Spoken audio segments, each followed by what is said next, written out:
Je reviens sur la question du travail, des travaux que les Français ne veulent pas accomplir. En fin de compte, j'emploierai un mot que j'ai utilisé récemment.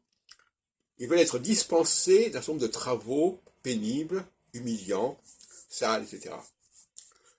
Par mimétisme. C'est-à-dire qu'ils se disent, pourquoi telle classe est dispensée de ces activités-là, et pourquoi nous, on ne serait pas dispensés. Donc c'est le mot dispenser qui est fondamental. Le mot dispenser est à remplacer par interdit.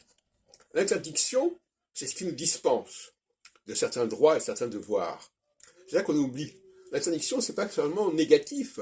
Ça permet au contraire de se soulager. On se libère de certaines obligations, puisque c'est interdit qu'on en est dispensé.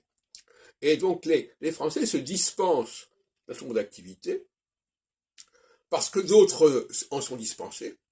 Tout comme en 1789, l'abolition des privilèges, c'est de dire pourquoi nous,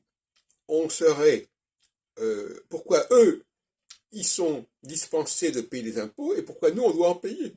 Par exemple, alors, bon, ils ont inversé le problème en disant il faut aussi qu'ils payent. Mais le fait est que à cette époque-là, il y a un certain nombre de classes sociales, d'États, qui étaient dispensés de payer l'ATA et de payer les impôts. Bon. Et donc, ça leur a même été interdit. Et quand ils payaient les impôts, ça voulait dire qu'ils avaient dérogé. Ça veut dire qu'ils étaient plus nobles.